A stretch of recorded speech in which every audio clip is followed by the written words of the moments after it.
Muy bien, chicos. Entonces, hablemos sobre la decadencia del Imperio Romano. ¿Qué conocemos sobre el Imperio Romano? A ver, recuérdenme ustedes que ustedes ya vieron este tema. ¿Qué conocemos sobre el Imperio Romano? Imperio Romano era que sus consecuencias, crisis política, económica, militar y social, que era, o sea, mejor dicho, el Imperio Romano atravesó importantes cambios políticos y económicos, intensos y externos. Esto trajo como consecuencia la crisis política. Ya, muy bien. Bueno, y la otra parte eran, los gastos eran excesivos para el imperio, les aumentaron los impuestos, que afectó al comercio, subieron los precios de los productos agrícolas, precios se produjo a partir de unas revueltas sociales. Los campesinos pobres formaron bandas y atacaron las grandes propiedades. Es lo que tenía. Muy bien, Braulio, muy bien. Braulio nos ha dado ya una breve reseña, todo sobre el tema de la decadencia, pero quiero que por favor tenga la bondad, Julia Cárdenas, me ayude. ¿Qué entiende usted por el término de decadencia? Ustedes ya vieron este término, este tema, entonces ya, bueno, tenemos una idea de qué significa, pero es bueno saber qué significa el término decadencia. Buenos días, licenciada. Bueno, por decadencia entiendo que fue, digamos, perdón, decadencia, el falta de dinero, pues, de pagar a los militares que estaban en guerras. Puede ser también que no tuvieron la falta de recursos para mantener a los grandes emperadores. Bueno, es lo que entiendo yo. Muy bien, ¿ya? Sí, por el término decadencia, no sé si alguien tiene otra concepción por el término, gracias Julia, el término decadencia, o comparte con lo que dice Sebastián Ángel. Sebastián o Ángel, ¿cómo le digo? Eh, Sebastián, como usted quiera. Ya, Sebastián, a ver, Esa es coméntenos. la palabra de caer viene del significado de, o sea, como que perder fuerza. Perder fuerza y en este caso el Imperio Romano tuvo una decadencia por el exceso de guerras, por las inseguridades que habían en las fronteras, porque tenían que pagar impuestos, o sea, el pueblo pagaba impuestos para así poder mantener a los soldados y cubrir todos esos gastos y los ataques constantes de los germánicos. Ya, muy bien. Ya, le corrijo un poquito, señor Sánchez, en el término decadencia. Es sí tener una fuerza, pero más bien es la pérdida de esa fuerza, ¿sí? Nosotros cuando hablamos de decadencia, primero tenemos que quizás les hicieron un antecedente del Imperio Romano, en el cual el Imperio Romano tenía mucha fuerza política, tenía fuerza económica, tenía una fuerza social, ¿sí? Pero cuando viene la época de la decadencia, hablamos o entendemos por términos decadencia como la pérdida de esa fuerza o la pérdida de una fuerza de un algo, ¿sí? ¿Ya? Entonces, a eso hace referencia la decadencia del Imperio Romano, es decir, el decline, la baja de este Imperio Romano, el por qué empezó a tener ciertas falencias económicas, sociales, políticas, ¿sí? Braulio ya nos comentó brevemente de qué es, por qué tuvo estas decadencias en el tema de costos elevados. El Imperio Romano se basaba mucho en el tema de un cobro de impuestos, ¿sí? ¿Ya? En el cobro de impuestos ellos siempre tenían este tema o esta tradición, llamémoslo, dentro de su población, dentro de su sociedad, ¿sí? Ustedes, bueno, tenemos, por ejemplo, aquí yo les he colocado del Imperio Romano unas crisis. ¿Cuáles fueron estas crisis para que el Imperio Romano tenga esta decadencia, sí? ¿O cuáles fueron los factores que influyeron para el tema de la decadencia del Imperio Romano? La crisis política y económica, licenciada. Ya, la crisis política y económica. Muy bien, vamos a darle lectura brevemente de este cuadrito y ya les voy a ampliar un poco más. Ya. Dentro de la crisis, perdón, del Imperio Romano, sus factores fueron estos económicos. El primero es que bajó la producción de alimentos y disminuyó la población. Lo que hizo estallar la inflación, lo que nos comentaba Braulio, la escasez y la cesantía, desatándose una profunda crisis económica que afectó principalmente al área occidental del imperio, ¿sí? Luego tuvimos lo que es el tema de los factores políticos. Las instituciones políticas se hicieron ineficientes, estalló la corrupción y la imposición de los intereses privados. Los emperadores duraban muy poco en sus cargos, ¿sí? Y eran constantemente derrocados por las legiones orientales y occidentales que intentaban imponer a sus jefes militares como emperadores, ¿ya? Militar, la intervención política del ejército provocó que las fronteras quedaran mal defendidas, facilitando la invasión de los pueblos bárbaros. Y moral, que se relajaron las costumbres y su religión fue perdiendo protagonismo, y ya vamos a ver en la siguiente unidad por qué el Imperio Romano en el ámbito de lo moral, de la religión, pierde protagonismo, hasta ser reemplazada por el cristianismo, ¿sí? En la siguiente unidad nos corresponde lo que es el tema del cristianismo. Muy bien. Ese ha sido un breve resumen sobre lo que ustedes debieron haber visto, lo que es en el tema de la decadencia del Imperio Romano. Con todo, usted puede también aquí en la plataforma retroalimentar su tema en la semana, leyendo nuevamente las páginas de su texto de historia, está indicado, ¿ya? La semana pasada ustedes vieron el tema del Imperio Bizantino. ¿Quién me quiere conversar o comentar qué es lo que estaban llevando a cabo en este tema del Imperio Bizantino? Licenciada, la semana pasada, o sea, nos tocaba ese tema, pero como vuelvo y le repito, nos pusieron un grupo para hacer una parte, hacia, qué sé yo, la Lo que cultura. es cultura. Exacto, yo repito, cogía otro tema y así. Entonces, ahí nos quedamos, o sea, no hicimos nada de eso y ya se acabó también la hora de clase.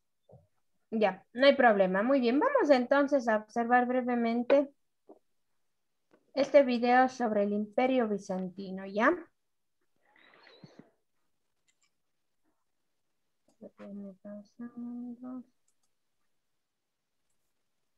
Bizantino. Vamos a hablar sobre el Imperio Bizantino. A breves rasgos para continuar con la planificada. Hola, ¿qué tal? ¿Cómo les va?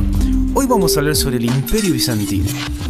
Bien, el Imperio Bizantino o Imperio Romano de Oriente, como también se le llamó, tiene su comienzo en el año 395, cuando Teodosio el Grande dividió el imperio entre sus dos hijos y a Arcadio le asignó el bizantino, mientras en Occidente la invasión de los bárbaros terminó con la unidad política. En Oriente, el Imperio Romano se mantuvo intacto y sobrevivió durante 1000 años más. En lo que respecta a Constantinopla, su capital, emplazada en la antigua colonia griega de Bizancio, contaba con una excelente situación económica que le permitió mantener un ejército bien dotado y una administración eficaz. Con estos elementos consiguió superar y desviar los ataques exteriores. En el siglo VI surgió un emperador que soñó con unificar el antiguo Imperio Romano y dedicó sus esfuerzos a lograrlo. Continuamos hablando un poco más sobre este Imperio Bizantino, particularmente sobre sus antecedentes.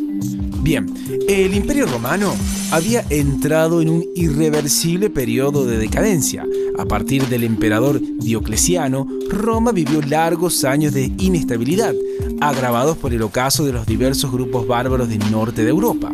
También fueron años de persecución a los cristianos, que sin embargo ganaban fuerza. Todo esto cambia con la llegada de Constantino I, que proclama el cristianismo como religión oficial del imperio y refunda la capital en Bizancio, ciudad situada en la península de Anatolia, lo que es la actual República de Turquía. Bizancio se refundó con el nombre de Nueva Roma, que después pasó a llamarse Constantinopla. Sigamos hablando un poco más sobre este imperio, particularmente sobre sus características. Bueno, dentro de las características del Imperio Bizantino, recalcaremos las más importantes o elementales. Bien, podemos decir que su momento de máximo esplendor fue bajo el gobierno del emperador Justiniano, Otra característica es que fue reconocido por tener varios idiomas en su población. Entre ellos se puede resaltar el latín y el griego. Otra característica de este imperio es que la religión que predominaba en el imperio era el cristianismo, y al parecer la unificación de todas las religiones ligadas al cristianismo fueron un punto favorable para el imperio. También otra característica es que el emperador era la figura más importante del imperio y para la población representaba a un vocero de Dios. Otra característica a resaltar sobre el imperio bizantino es que este imperio se caracterizó por tener una excelente economía debido a su ubicación estratégica, lo que les facilitaba comerciar productos como seda, marfil y otros tipos de artesanías. Continuemos hablando sobre este imperio, particularmente sobre sus etapas. Bien, en estas etapas podemos decir que los historiadores dividen la historia de la arquitectura bizantina en 3 etapas diferentes. La primera durante el periodo del emperador Justiniano, que es cuando se levantan algunos de los edificios más representativos, como la iglesia de los santos Sergio y Baco, la de Santa Irene y sobre todo la de Santa Sofía, todas ellas en Constantinopla. La siguiente etapa o Edad de Oro, como son llamadas, se sitúa en el denominado Renacimiento Macedónico. Este se produjo durante los siglos IX, X y XI. La Basílica de San Marcos de Venecia es uno de los ejemplos más conocidos de este periodo. La última Edad de Oro se inició en 1261. Destaca por la expansión de la arquitectura bizantina hacia el norte y hacia occidente. Sigamos hablando sobre este imperio bizantino, particularmente sobre la caída del mismo. Bueno, la decadencia del imperio bizantino comenzó a partir del reinado de los emperadores paleólogos, comenzando desde Miguel VIII en el año 1261. La conquista de la ciudad medio siglo antes por parte de los cruzados, teóricos aliados, había marcado un punto de inflexión tras el que no se recuperaría. Cuando consiguieron retomar Constantinopla, la economía estaba muy deteriorada. Desde Oriente, el imperio era atacado por los otomanos, que conquistaron buena parte de su territorio. Por Occidente, perdió la zona de los Balcanes y el Mediterráneo se le escapó por la pujanza de Venecia. Finalmente, las peticiones de ayuda a los países occidentales para resistir los avances turcos no encontraron respuesta positiva. La condición que ponían era volver a reunificar la iglesia, pero los ortodoxos no aceptaron esta opción. Hacia el año 1400, el imperio bizantino apenas constaba de 2 pequeños territorios separados entre sí y de la capital Constantinopla, que posteriormente llegara a la toma de Constantinopla. La presión de los otomanos llegó a su punto álgido cuando Mehmed II puso sitio a Constantinopla.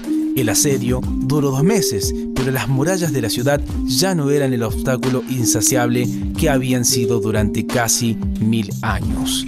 El 29 de mayo de 1453, Constantinopla cayó en manos de los atacantes. El último emperador, Constantino XI, murió ese mismo día en la batalla. El imperio bizantino dio paso al nacimiento del otomano y para los historiadores en ese momento comenzó la Edad Moderna, dejando atrás el medioevo.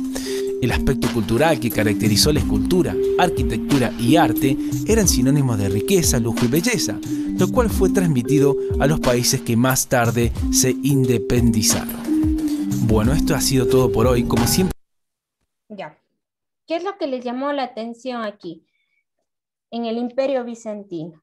Tiene su desarrollo, pero también este tiene su decadencia, así como le pasó al imperio romano. Pero coméntenme, antes de la decadencia del imperio bizantino, ¿qué fue, cómo se desarrollaba en este imperio bizantino?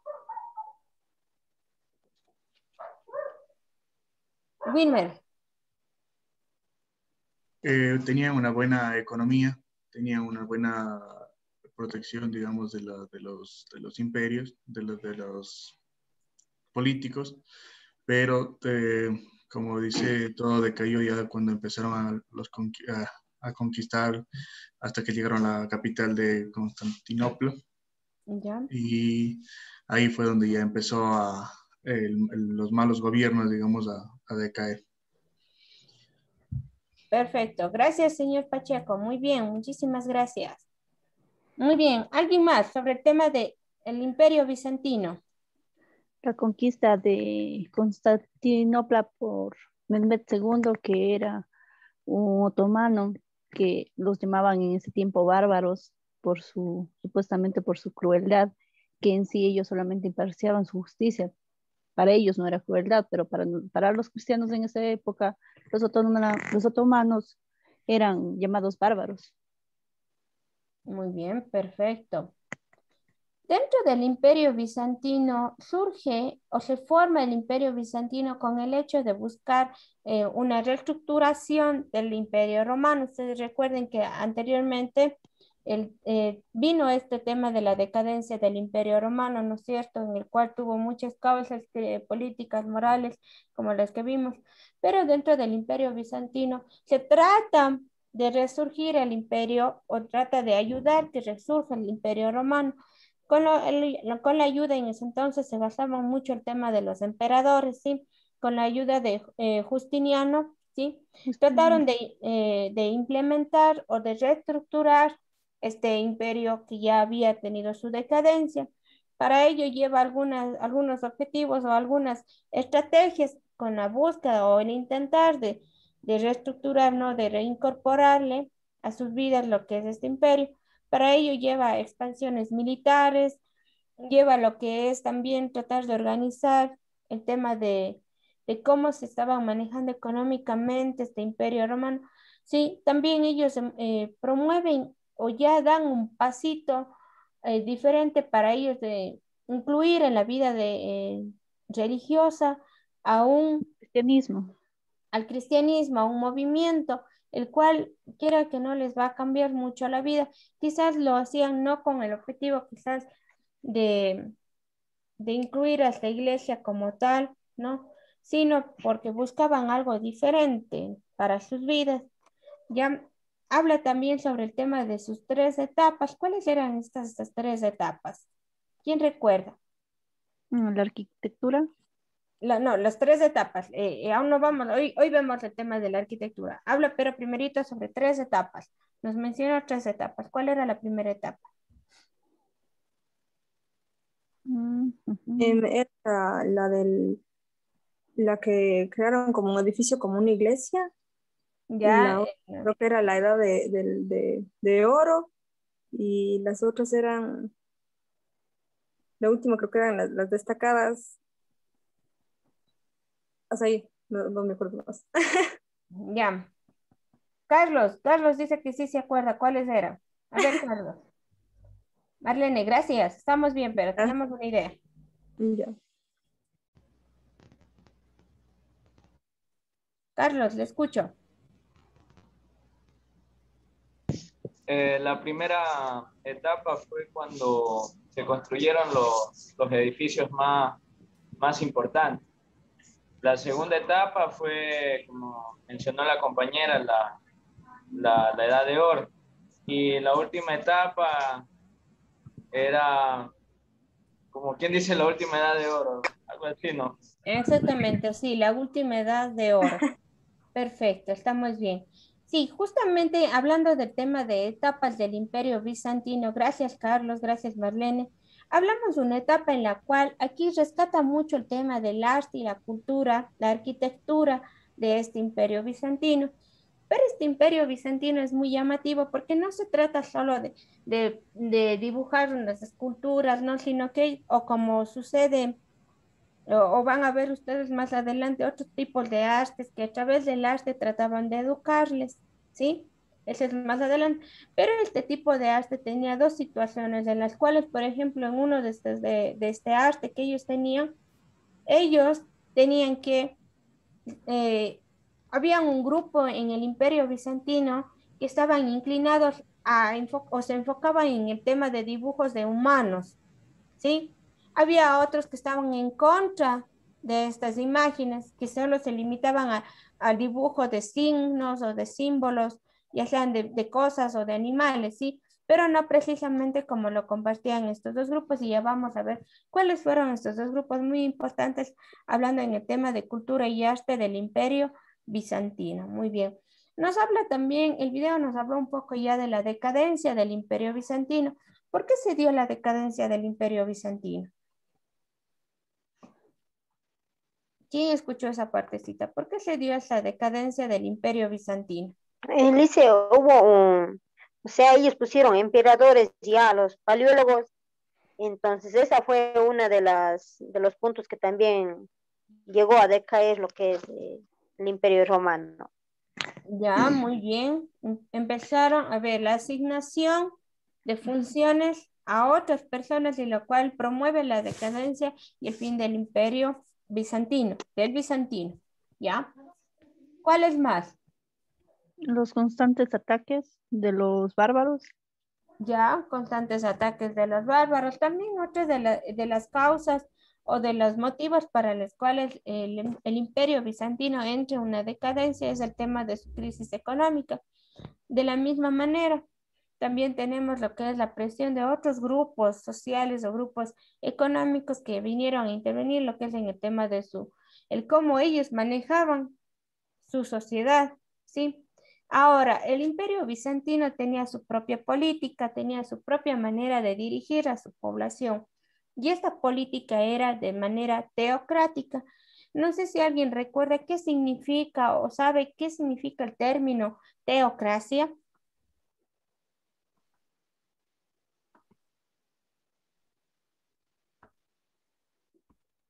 ¿Quién sabe? ¿O han escuchado este término de teocrático? Por lo que yo primera vez estoy escuchando. Ya, muy bien. Sistema No hay problema. político en el cual los sacerdotes o los principales en su calidad de ministros de Dios.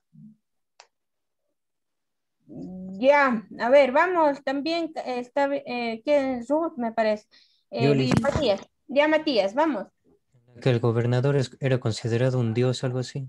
Muy bien, perfecto, sí, muy bien también, Ruth.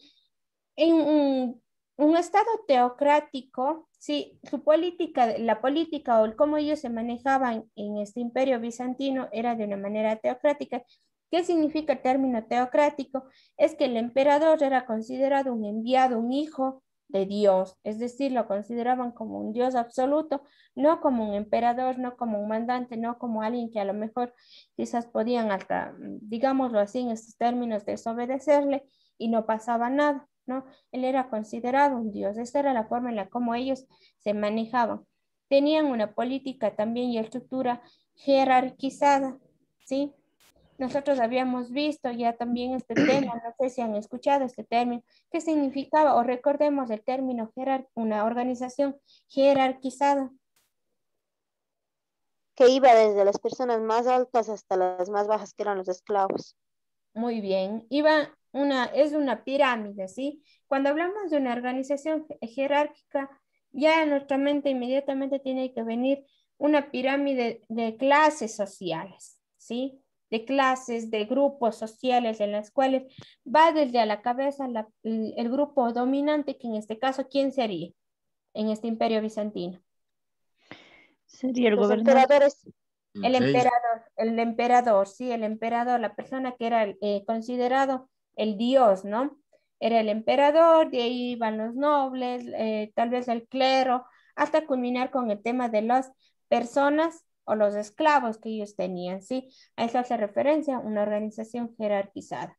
Eso con respecto a breves rasgos sobre el tema del imperio bizantino. Ahora, dentro del Imperio Bizantino también en las tres etapas que ustedes mencionaron, en las etapas de oro, ¿no? Nos habla sobre también el tema de una cultura y arte bizantino. Dentro de la cultura y arte bizantino, primero es importante saber un poco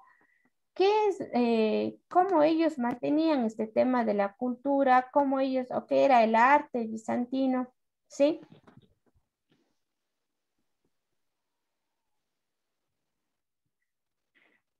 Ya. Dentro de la cultura bizantina, ellos tienen un ámbito lingüístico y en la educación En el ámbito lingüístico corresponde a aquellos pertenecían a una lengua oficial que la utilizaban, que era el griego, en vez del latín, ¿sí? Con respecto a su educación, ellos eran conocedores o tenían mucho conocimiento sobre las artes y letras, pero quienes nomás, no todas las personas podían acceder a una educación bizantina, podían acceder solo a las personas que eran los privilegiados, los privilegiados, ¿sí? Es decir, los hijos de familias adineradas. Eran los únicos que podían acceder a una educación, a una escuela, en lo que es en la época bizantina. Ahora, sobre el arte bizantino, el arte es un arte de trascendencia y el lujo no de la realidad y de la razón, sino habla solo en el cómo ellos presentaban su arte, pero con mayores ostentaciones, en la manera y cómo eran construidas, qué es lo que utilizaban para sus construcciones.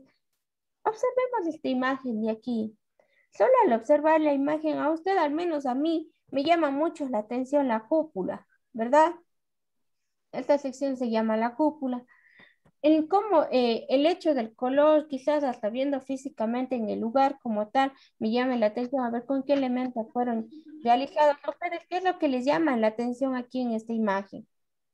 El color. El Y color, la ¿verdad? altura. El diseño. El diseño, ¿no es El cierto? diseño que para esa época tendría que ser demasiado adelantada. La arquitectura. El cómo, la arquitectura, el diseño, ¿no es cierto? Cómo ellos aplicaron este arte dentro como dice Jessica, quizás en una época quizás que no tenían todos los recursos, pero sin embargo lo hicieron. Sin embargo, ellos con los recursos que tenían o con los recursos que ellos inventaban, que estaban dentro de su alcance, pudieron convertir en una arquitectura muy llamativa, ¿no? ¿Cuál era el objetivo de realizar este tipo de arte lujoso, llamativo, ostentoso, llamémoslo así? Era contribuir al placer del emperador, ¿sí? Es decir, de los miembros también de la aristocracia y de los dignatarios de la iglesia. No era más aquí con el objetivo de enseñar algo. A mí, yo viendo este tipo de arte, a mí no me enseña más que, o no me quiere transmitir alguna enseñanza, sino más bien lo que me llama es la atención, es el hecho de sus colores, de cómo fue elaborado, ¿verdad? Entonces aquí fue solo para el hecho de un término de complacer los lujos que quería o que poseía el emperador, ¿sí?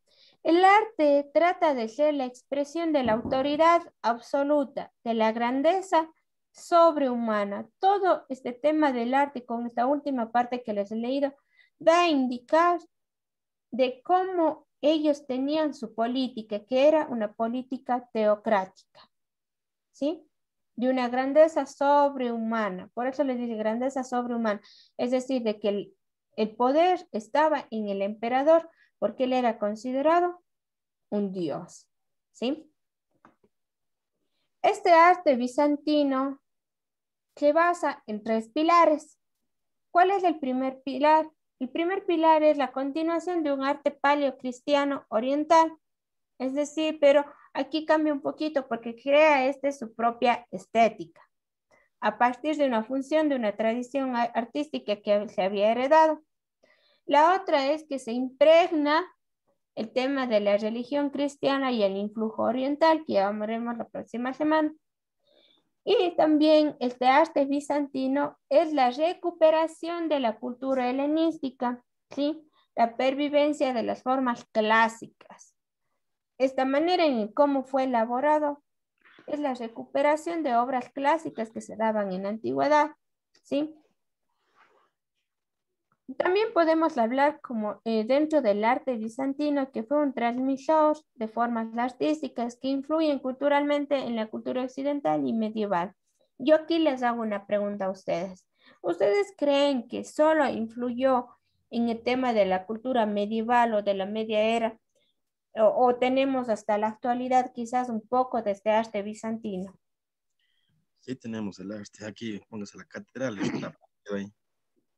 Creo que sí, pero ya no tal vez con la misma inteligencia que tenían en esa época, porque como bien lo dijo usted, ellos no tenían los materiales, no tenían suficientes recursos que ahora sí hay y no tenemos la misma capacidad para crear lo que ellos han creado.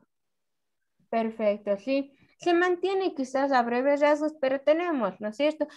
Cuenca, al menos en casi la mayoría de sus iglesias, tienen estas características de este tipo de construcción, de este tipo de arquitectura que aplicó el arte bizantino, ¿sí?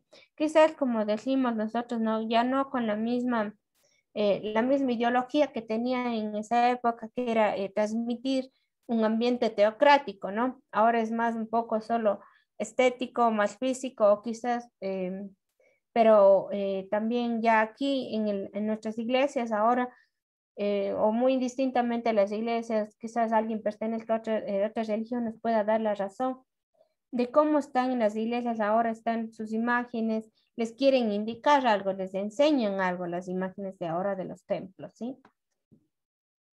A ver, aquí está un poco. Dice, el arte, al igual que el imperio, este va a ser autocrático, cristiano y greco-oriental, ¿sí? ¿Cuál era la concepción simbólico-religiosa del arte bizantino?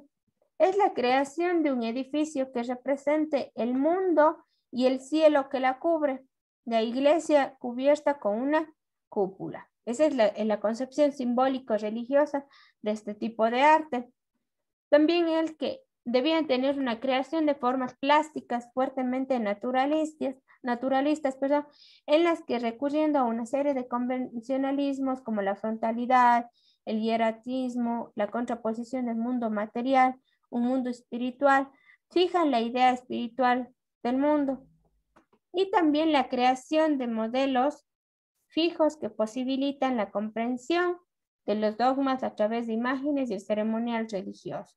Esa es una concepción simbólica religiosa de este arte bizantino, ¿sí? Pero no hay que dejar a un lado el tema de que este arte, esta arquitectura bizantina era simplemente por el hecho de expresar el lujo o lo que es las vanidades de esta forma política que era el teocentrismo, ¿ya? Pues aquí y vamos a ver las etapas también de este arte bizantino.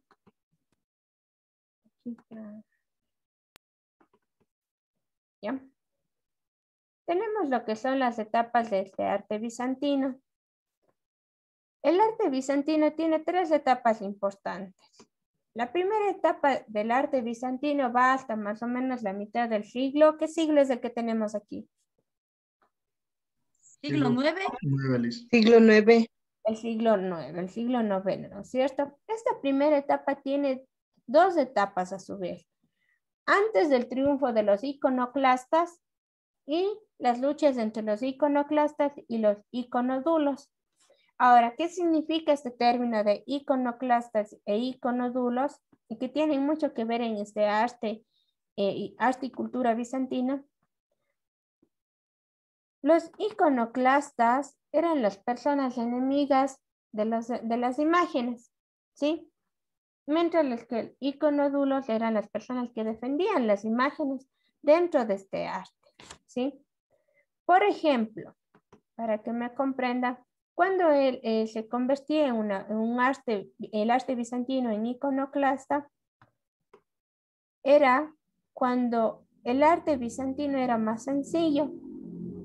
Solo era pintura de animales, de plantas, de frases escritas, de otros dibujos, otras veces solo una cruz, y ve, no es tan llamativo como el arte que va a ver ustedes más adelante, por ejemplo, un arte gótico, que utilizan colores, que utilizan texturas muy diferentes a este arte bizantino, ¿sí?